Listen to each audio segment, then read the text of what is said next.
Evangelho de João. Um belo texto. Difícil ter texto feio na Bíblia, né? Mas vamos, então, meditar hoje do capítulo 2, versículo 12 até o versículo de número 23. E eu não vou ler, então, esse texto todo agora, mas a gente vai lendo, né? Vai tentando pegar aqui a conexão entre os versículos e o assunto principal deste texto das Sagradas Escrituras. Bom, irmãos, é muito comum a gente ver, especialmente nos filmes lá de Hollywood e até filmes nacionais também, quando um policial vai abordar alguém, muito comum a gente ver ele mostrando a sua identidade, mostrando o seu distintivo ali, né? Que faz com que as pessoas acreditem. Apesar que nos filmes a pessoa mostra, a pessoa já acredita, mas é o que a gente deu uma carteirada, né? Mostrou a sua credencial. Esse texto se trata disso. Esse texto, Jesus Cristo está, claro que no melhor dos bons sentidos, Jesus Cristo está mostrando a autoridade dele. Ele está revelando por que ele é o Messias. Jesus faz isso quase em todos os lugares. Então, esses textos que a gente costuma ler e tirar as lições, quase todos eles estão ali para demonstrar que Jesus tem uma autoridade messiânica. Porque é muito comum para nós hoje entender que Jesus é o Messias. Na época não. Na época era preciso comprovar que Jesus era o Messias. E Jesus comprovava então e comprovou que ele era o Messias através das suas credenciais. Muitos milagres, inclusive fez milagres para que haveria de vir. Esse texto particularmente tem algumas características importantes com as quais Jesus demonstra então a sua autoridade. Demonstra então que por essas características nós podemos acreditar que Jesus Cristo é o Messias, que Jesus é o Cristo, que Jesus é o Messias, que Jesus é o Senhor dos senhores, o Rei dos reis. Lembrando que o Evangelho de João, ele foi escrito com vários objetivos, foi o último evangelho a ser escrito, mas dentre os principais, um dos principais objetivos do Evangelho de João é exatamente gerar fé nas pessoas. O próprio João vai dizer em João 20, 31, estes, porém, foram registrados para que creiais que Jesus é o Cristo, o Filho de Deus, e para que crendo tenhais vida em seu nome. Então, o próprio Evangelho de João, de uma forma geral, foi dado para nós para que a gente simplesmente creia em Jesus.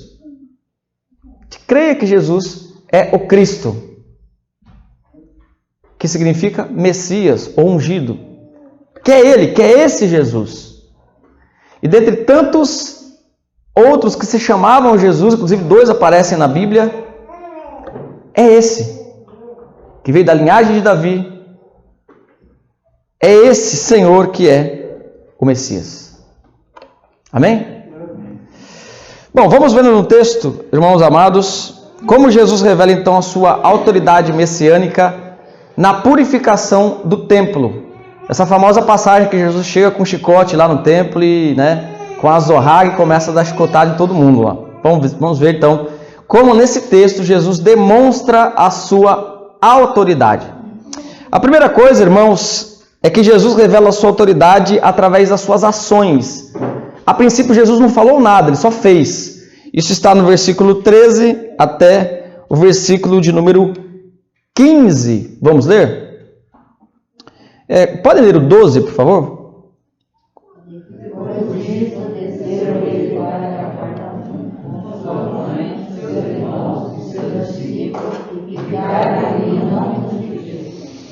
E o texto diz, estando próximo à Páscoa dos judeus, subiu Jesus para Jerusalém. A Páscoa de judeu aqui é aquela que comemorava a libertação do povo do Egito e que era celebrada no dia 14 do mês de Nissan, mês contado aí dos judeus.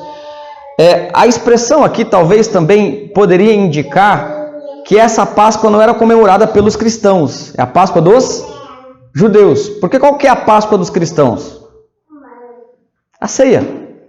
A ceia do Senhor é a Páscoa dos cristãos. Então essa expressão poderia estar muito bem aqui, dizendo, estando próximo à Páscoa dos judeus, porque os cristãos não tinham o costume então de comemorar a Páscoa. E diz que ele subiu para Jerusalém. Então tem se argumentado aqui, e se perguntado por que ele usa a palavra subiu, né? Porque talvez Jerusalém fosse mais alto que a Galileia, mas talvez fosse muito comum usar essa expressão em relação às capitais. Quando a pessoa estivesse indo para a capital, ela dizia: estou subindo para a capital.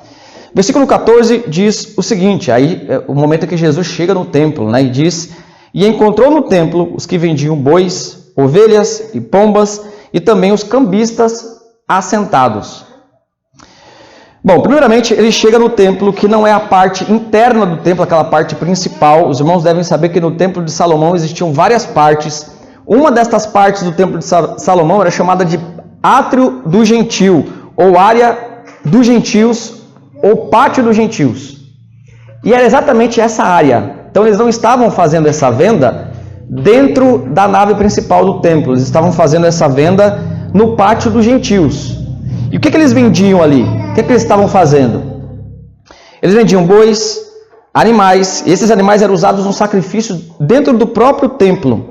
Então, tendo em vista que a Páscoa, no contexto anterior, recebia diversas pessoas de diversos lugares, era conveniente então que tivesse ali um local vendendo esses animais para que eles pudessem ser oferecidos em sacrifício.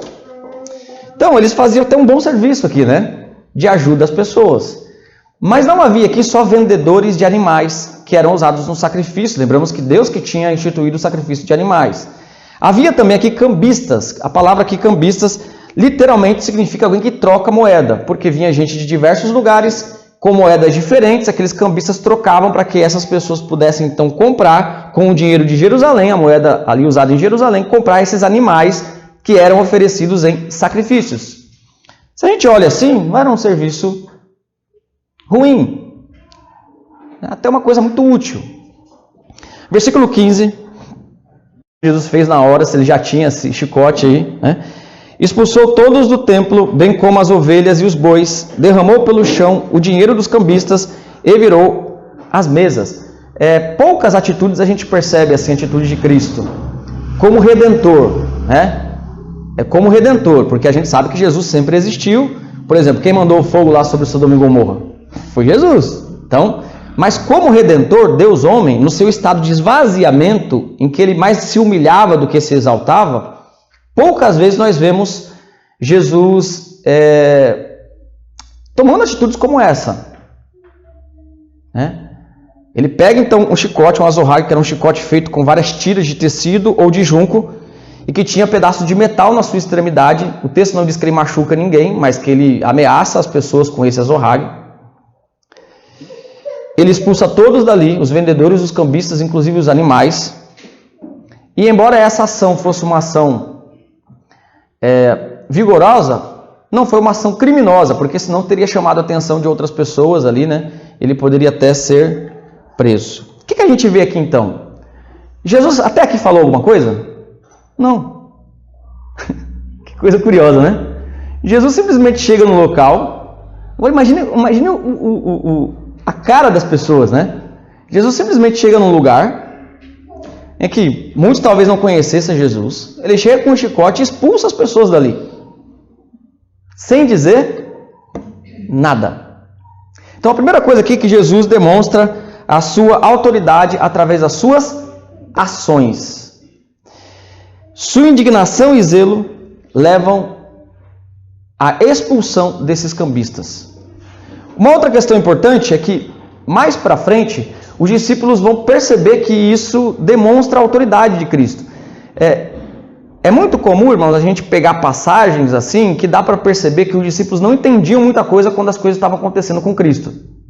Não é assim que acontece com a gente também? A gente não entende muita coisa que acontece com a gente, e depois a gente vai entendendo. Eles não entendiam muito bem, né? Por que Jesus estava fazendo aquilo e tal, e mais lá frente eles começaram a entender um pouco melhor toda essa situação. Mas a primeira coisa que a gente aprende aqui, que a gente tem que olhar para nós, é que se as atitudes de Cristo demonstravam o seu zelo pela causa de Deus, as nossas também devem. As nossas atitudes também devem demonstrar zelo pela causa de Deus. Então, pelas nossas atitudes, sem que a gente diga nada, até agora Jesus não tinha dito, dá para perceber se nós temos zelo pela causa de Deus ou se nós tratamos a causa de Deus, a obra de Deus, as coisas de Deus, de uma forma completamente relaxada, sem se importar pelas nossas atitudes. Então, a aplicação desse texto, nesse primeiro ponto, as nossas atitudes têm demonstrado isso? Dá para ver pelas nossas atitudes, poxa, você é uma pessoa zelosa com as coisas de Deus. O que Cristo está demonstrando é um zelo, preocupação, um incômodo. Zelo é isso, um incômodo de ver a obra de Deus feita de uma forma que não tinha sido prescrita no Antigo Testamento. O que as tuas atitudes dizem sobre você? As tuas atitudes podem dizer que você é zeloso por alguma coisa, mas será por quê? Ou pelo quê? Pelo que você zela? Qual é a sua preocupação? O que ocupa a sua mente? O que é o alvo dos seus pensamentos? O alvo dos pensamentos do Senhor era a casa dele, as coisas dele. E é incrível, irmãos, como em algumas situações a indiferença revela que a pessoa não é zelosa. Se Jesus tivesse passado batido por aqui, por essa circunstância, revelaria que ele não estava se incomodando. Então, o próprio incômodo que devemos ter em relação a quando a obra de Deus, quando as coisas de Deus estão sendo tratadas de uma forma relaxada, quando a lei de Deus está sendo quebrada, quando o nome de Deus está sendo envergonhado, esse incômodo que nós devemos sentir revela muito do nosso caráter. Porque se nós não temos incômodo nenhum, simplesmente isso não significa nada para a gente. Quanto mais importante é uma coisa para você, mais você vai ficar incomodado se essa coisa for danificada. Experimente tacar uma pedra no carro de alguém. Como que a pessoa vai demonstrar esse incômodo? Ela não vai precisar falar nada, as atitudes vão demonstrar. Porque ela valoriza aquilo. As atitudes de Jesus demonstraram de que as coisas de seu Pai eram extremamente importantes para ele. O que as nossas atitudes têm demonstrado? A segunda questão importante aqui é que Jesus demonstra a sua autoridade agora usando as suas palavras. Até agora ele não tinha falado nada, agora ele começa a falar. Tá? E no versículo 16 e 17 nós vemos essa questão. O versículo 16 diz o seguinte, os irmãos podem ler? Tirai daqui essas coisas, não passai da casa do meu pai, casa de negócio. Tirai daqui essas coisas. Não façais da casa do meu pai casa de negócios. Jesus demonstra então sua consideração pelo templo, chamando o templo de casa do meu pai. O pronome aqui, meu, está relacionado à origem de posse em relação ao pai. É o pai de Jesus, demonstrando que a filiação de Jesus procede do pai. Jesus estava exercendo aqui, então, irmãos, seu direito de filho. É o filho do dono. As coisas estavam sendo tratadas de uma maneira equivocada. E o filho do dono, o único filho legítimo, estava agora dizendo, olha, não é assim que vocês tratam as coisas do meu pai. João Calvino diz o seguinte a respeito disso. Cristo declara ser o Filho de Deus, aquele que tinha o direito e a autoridade para purificar o templo. Se tem alguém nos céus e na terra que tinha autoridade para fazer isso que Jesus fez, para tratar a coisa dessa maneira, era Jesus Cristo, nosso Senhor e Salvador, único Filho de Deus Pai. Alguns enxergam aqui algumas referências em textos de Malaquias e Zacarias. Por exemplo, Malaquias diz que, de repente, uma profecia, de repente virá ao seu templo o Senhor. Quer dizer, o próprio Senhor, né, Yahvé vai vir ao seu templo. Essas cenas assim geram não sei se gera na sua mente assim, mas são tão curiosas, né? Você imaginar que o próprio Senhor daquele templo estava ali e o pessoal ainda não... A maioria não se ligou disso. O próprio Senhor do templo estava ali.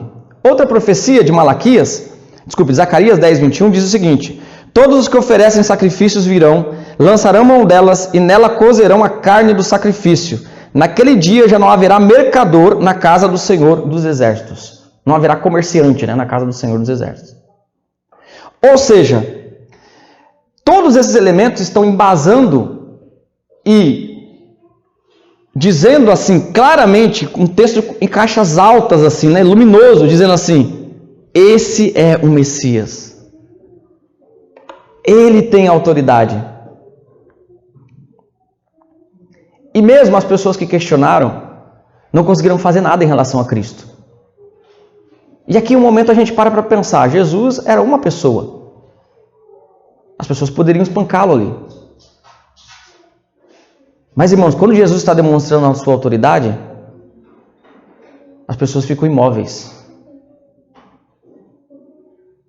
Um exemplo interessante, quando as pessoas procuram Jesus para matar, e ele diz assim: eu sou. Onde está Jesus? Eu sou. Ele diz eu sou, e as pessoas caem. Porque ele repete as mesmas palavras lá, dita por Yahvé a Moisés: diga que o eu sou está te enviando. Está ali, numa capa, num invólucro totalmente imprevisível, no corpo humano, o próprio Senhor de todas as coisas. O que Cristo está, na verdade, condenando aqui? Eu acredito que Cristo não está condenando aqui o comércio. Não era uma atividade ruim, mas ele está condenando o local onde o comércio estava sendo feito. O culto não é um lugar para invenções humanas. Culto não é lugar para que se coloque elementos que não foram instituídos na palavra de Deus. O culto não é lugar para que se coloque coisas, mesmo com boa intenção. Toda forma de adoração a Deus deve ser feita de acordo com o que Ele prescreveu. Pois quando nós não fazemos dessa maneira, mesmo com boa intenção, nós estamos adorando a nossa própria vontade. Por isso Deus zela pelo seu culto, pelas coisas que Ele prescreveu na sua palavra. E tudo tem o seu momento, o seu lugar. Não era um serviço inútil que estava sendo feito, mas não era no local, nas áreas do templo que aquilo deveria ser feito. E a gente pode até cogitar também da intenção das pessoas. Às vezes com a intenção só de comercializar, só de ganhar dinheiro, sem nenhum zelo pela causa de Deus. Não temos visto isso no mundo evangélico? Pessoas que só querem ganhar dinheiro com a igreja. Aos milhares. Pessoas que prometem que Deus vai mudar a vida das outras, mas Deus não mandou prometer nada. Pessoas que procuram uma palavra para massagear os egos das pessoas, para que as pessoas possam permanecer na igreja e dar ali a sua oferta, o seu dízimo. Mas Deus não mandou nada. Deus mandou falar isso. Pessoas que viram na fé uma maneira de comércio. A semelhança da profecia que o próprio apóstolo Paulo diz, que nos últimos dias haveriam amantes do dinheiro que fariam comércio da fé. Em determinado momento Paulo diz: mas nós não estamos fazendo comércio com a palavra de Deus. E o que é mais incrível, todas estas coisas são feitas com a aprovação máxima da maioria das pessoas. As pessoas sustentam estes falsos profetas. As pessoas sustentam essas pessoas, investem o seu dinheiro, o seu tempo, porque também as pessoas não estão livres de culpa. A semelhança do que diz Paulo, de que nos últimos dias as próprias pessoas escolheriam os seus doutores, que lhe diriam a elas aquilo que elas querem fazer, segundo os seus pecados. E é isso que está acontecendo. Versículo 17. Lembraram-se os seus discípulos de que está escrito: o zelo da tua casa me consumirá. Essa lembrança dos discípulos não foi naquela hora.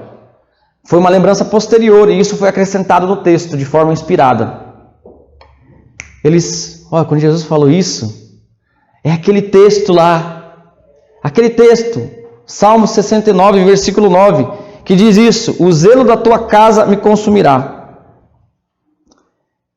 João constata aqui que as experiências vividas por Davi no Salmo 109, em relação ao zelo que Davi tinha pela casa de Deus e as perseguições sofridas, são de caráter profético e se referem a Jesus.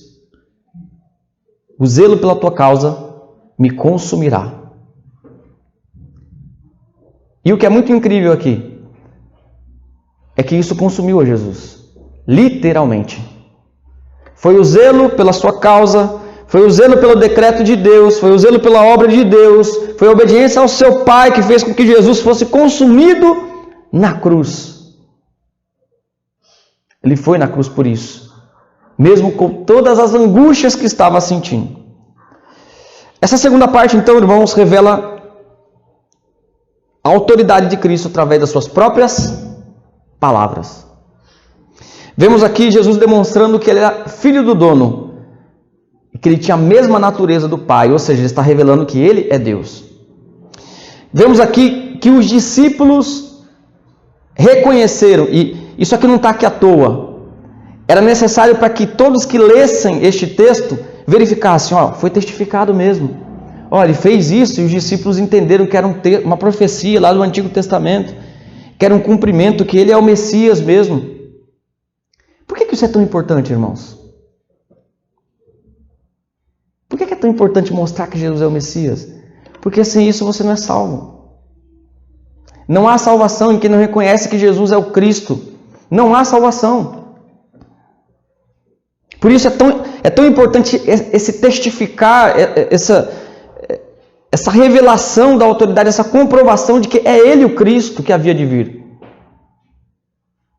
Porque disso depende a nossa própria alma e o nosso destino eterno. A semelhança do primeiro ponto, esse segundo ponto nós podemos aplicar da mesma maneira. O que nós temos demonstrado com as nossas palavras?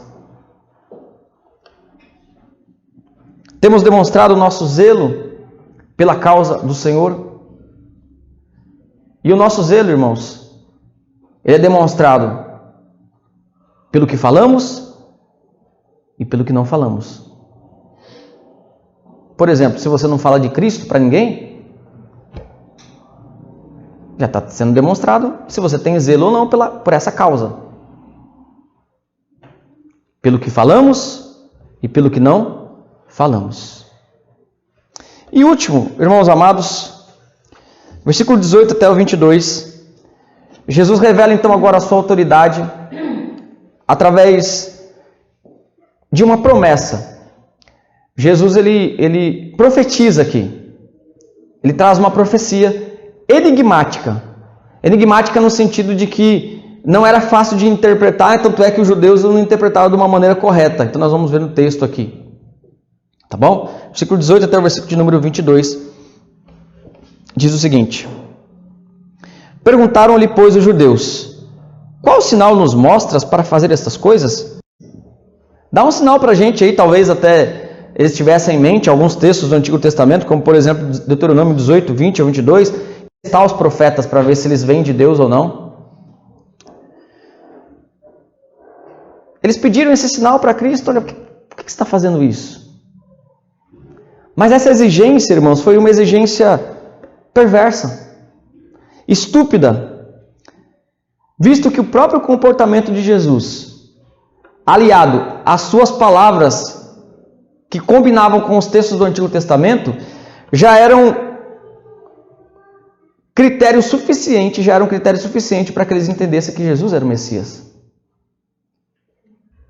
Em outro lugar, Jesus vai dizer: uma geração incrédula pede um sinal. Uma geração incrédula pede um sinal. E nesse mesmo texto ele diz: nenhum outro sinal será dado, senão o sinal de Jonas, que permaneceu lá 3 dias, no ventre do grande peixe, e isso aconteceria com Jesus no ventre da terra. As pessoas, irmãos, a verdade é que as pessoas tinham elementos suficientes para dizer, para acreditar que Jesus era o Messias. Ninguém tinha razão para ter dúvida disso. E o versículo 19 diz o seguinte: a resposta de Jesus a eles: E aí, como sempre, né, especialmente em João, Jesus, a pessoa está conversando com Jesus uma coisa, de repente ele fala uma coisa que parece que não tem nada a ver, não tem sentido nenhum, né, com o contexto, mas é aquele negócio, nosso mestre é maravilhoso, né? Ele vai no ponto, no coração. E ele traz uma profecia. E essa profecia é, Jesus respondeu, destruí este templo e em 3 dias o reconstruirei. E essa declaração, inclusive, é usada mais tarde, em todos os evangelhos vão demonstrar isso, com uma falsa acusação de que Jesus queria destruir o templo. Lá na frente, as pessoas vão até o Sinédrio acusando Jesus falsamente. Ele disse que destruiria o templo. Eles não entenderam o que Jesus quis dizer com isso. Bom, obviamente aqui, irmãos, que esse sentido não é o sentido literal. Destruir o templo. E algumas coisas importantes a gente tem que entender com este enigma aqui. Talvez a primeira coisa em português seja que este verbo aqui, destruir, que tem um acento no i, parece destruir. Parece passado, né? Eu destruí. Mas é destruir no sentido imperativo, né? Destruir, quer dizer, destruam o templo. É uma ordem, entendeu? E quando você lê assim, não parece uma ordem, né? Você lê assim por cima, destruir o templo. O português ele tem essa característica assim de ser um pouco difícil, né? Então quando você usa o imperativo na segunda pessoa do plural, ele tem algumas formas estranhas que a gente não está acostumado. Por exemplo, como que na segunda pessoa do plural o imperativo para beber? Bebais. Quem que fala isso, né? Eu estou com os amigos aqui, né, tal, aí estou ali com o suco, bebais aqui. Ninguém fala desse jeito, né? Mas é o imperativo da segunda pessoa do plural. Aí o que a gente fala? Bebam. Né? Que não é a forma correta de falar, mas a gente fala assim. Então o que Jesus está dizendo é o seguinte, destruam este templo e em 3 dias o reconstruirei. Começar, né? Mas algumas coisas a gente tem que entender aqui. Algumas palavras usadas por Cristo podem ser aplicadas tanto na construção do corpo físico como o templo. Então, esse verbo que ele está usando aqui pode ser aplicado, é um verbo que pode ser aplicado tanto à construção civil quanto ao corpo. Olha que coisa interessante. Porque o templo era o corpo dele. Era isso que ele queria dizer. E isso que as pessoas não entenderam. Quando ele diz então destruir, que eu já disse para os irmãos que é um imperativo, né, na nossa linguagem, destruam, é como se Jesus usasse aqui uma linguagem condicional irônica, como se ele dissesse assim, se vocês destruírem esse templo, e eu vos ordeno que vocês façam isso, né, que é um imperativo, eu vou reconstruir ele. Destruam o templo, eu vou reconstruir esse templo, que era ele mesmo. 3 dias, ele está se referindo à morte dele. Uma outra questão importante aqui é que isso está profetizando algo, e quando Jesus diz isso, discípulos ficaram boiando assim como os outros religiosos, né? Ficaram lá tal, e quando Jesus morreu e ressuscitou, aí você falou, opa, olha lá, ele falou, né? Destrua o templo que eu vou reconstruir, né? Então aí os discípulos entenderam bem que era uma profecia. E uma coisa bem interessante aqui, irmãos, é que essa citação de Cristo nos dá indícios de uma transição da antiga aliança para a nova aliança, com seus ritos e cerimônias. Por quê? O templo agora seria o próprio corpo de Cristo. Na antiga aliança, um templo físico. Na nova aliança, o templo é o próprio corpo de Cristo. Aí você diz, não, mas não somos nós que somos corpo? Que somos templo do Espírito? Sim, nós somos o corpo de Cristo. Aqui então está a raiz deste ensinamento, que aparece mais no apóstolo Paulo, de que a igreja é corpo de Cristo. Versículo 20. Replicaram-lhe os judeus. Os judeus não entenderam nada, né? Pensaram que ele ia destruir o templo. Em 46 anos foi edificado este santuário, e tu em 3 dias os levantarás? Eles ficaram então impressionados com a declaração de Jesus e entenderam essa declaração literalmente, porque a parte principal do templo já estava construída e tinha demorado 46 anos, mas a obra ainda não tinha acabado, porque tem toda a parte externa, né? E eles ficaram impressionados com isso. Versículo de número 21 diz o seguinte: ele, porém, se referia ao santuário do seu corpo. O João faz questão de explicar para a gente, né? E o 22, os irmãos podem ler? Quando, pois, Jesus ressuscitou dentre os mortos, lembraram os seus discípulos de que ele dissera isso, e creram na escritura e na palavra de Jesus. Eu gosto muito dessa expressão aqui, creram na Escritura e na palavra de Jesus. Porque eu posso dizer isso de outra forma, creram na Bíblia. Porque o que a Bíblia é? Escritura, quando ele diz Escritura, é Antigo Testamento. E as palavras de Jesus, Novo Testamento.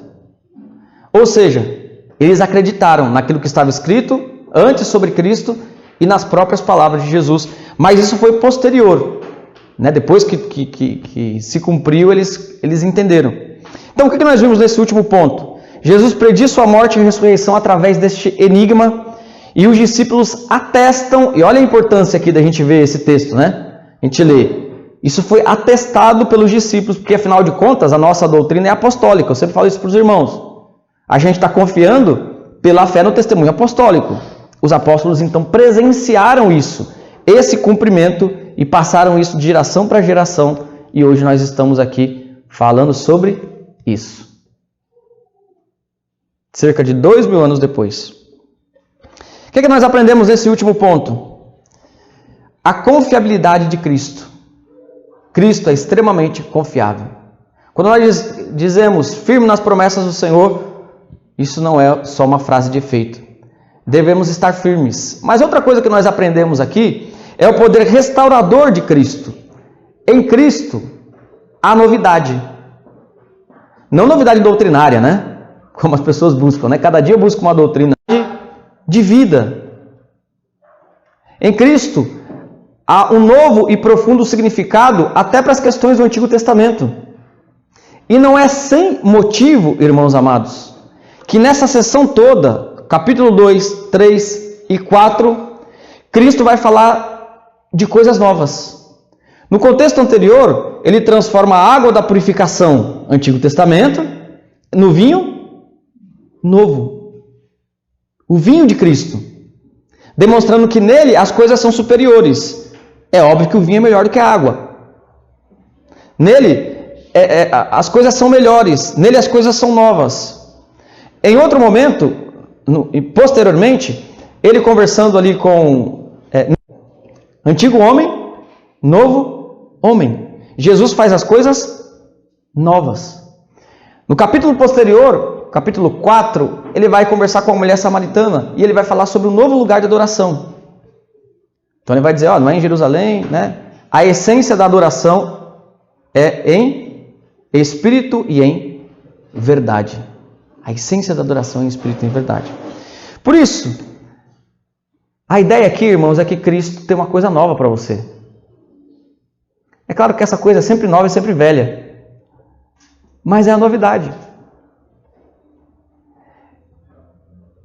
Isso nos dá tanta esperança, porque até as situações mais complicadas da nossa existência podem ser renovadas por Cristo. Mesmo que você diga, já estou passando por esse momento aí, tanto tempo, será que eu vou sair dessa? Será que eu vou ter Deus tem algo novo para mim? Então, Deus é capaz de restaurar a sua vida. Deus é capaz de renovar a sua vida. E essa linguagem do novo e do velho, eu poderia ficar citando exemplos aqui, tem do vinho novo lá em odre velho, né? E inclusive aquela famosa citação de Apocalipse. Eis que faço nova todas as coisas. Por isso nós aprendemos aqui, vimos hoje, que esse episódio da purificação do templo revela a autoridade de Jesus através de suas obras, palavras e promessas. Destruam o templo e eu reconstruirei. Sendo assim, Jesus é o verdadeiro remédio para o homem velho e cansado no seu fardo de pecado. Jesus é a solução para esse mundo caído, que tem buscado e tentado soluções equivocadas através de ideologias. As pessoas sentem se entristecidas porque confiam nos políticos e confiam que as coisas vão mudar por causa da política, por causa de ideologias dessa terra. E a Bíblia sempre apresentou, irmãos, Jesus como Ele que é o restaurador de todas as coisas. Claro que a gente pode ter a nossa opinião